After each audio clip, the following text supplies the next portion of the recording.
नमस्कार बंधुरा, आशा करी आपनारा सकलेई भालो आछेन। आशा करी भालो थाकुन, आरो भालो थाकुन और भालो थाकबार जन्यई किन्तु आजके आमी आमार बागाने चले एसेछि नतुन किछु गाछ देखाबो बोले एबं भालो किछु टिप्स देबो बोले। हाँ बंधुरा, शीतकाले आमरा कम बेशी सबाई अल्प बिस्तर गाछ लागिए फेली एबं नतुन नतुन फुल फल सब्जी देखी एबं फल और सब्जी तो आमरा खाई। देखुन आमी आमार बागाने नतुन गाछ गादा गाछগুলোকে লাগিয়ে ফেলেছি এবং আরো কিছু গাছ নতুন নতুন লাগিয়ে ফেলেছি। তাহলে একটু ভিডিওটা ভালো করে দেখুন, ভিডিওর শেষে কিছু দেখতে পাবেন নতুন কিছু জিনিস। হ্যাঁ বন্ধুরা, এই সময় যে কথাটা বলবার জন্য আমি চলে এসেছি সেটা হচ্ছে যে এই সময় কিন্তু আমরা সকলেই ঠান্ডায় কম বেশি একটু শুকিয়ে যাই।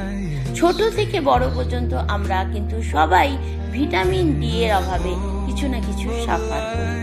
তো এই সময় যে গাছের উপরে যে রোদের আলো পড়ে, রোদের তেজ পড়ে, রোদের আলো পড়ে, সেই আলোতে কিন্তু গাছগুলো শুধুমাত্র আলোকিত হয় না, গাছগুলো কিন্তু প্রচন্ড তরতাজা এবং তার সৌন্দর্য অনেকটাই গরমের দিনের থেকে অনেক গুণ বেড়ে যায়।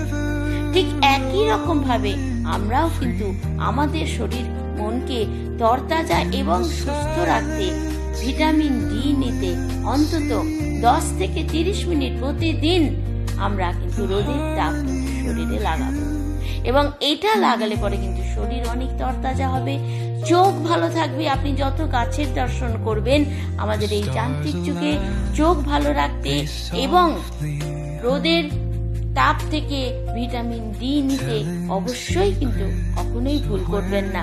দেখুন এই চারা গাছগুলো আমি গাছ নতুন লাগিয়ে ফেলেছি। আপনাদের বলতে হবে এই চারা গাছগুলো কি গাছ। ভিডিওটা ভালো লাগলে অবশ্যই লাইক, শেয়ার, সাবস্ক্রাইব করতে ভুলবেন না।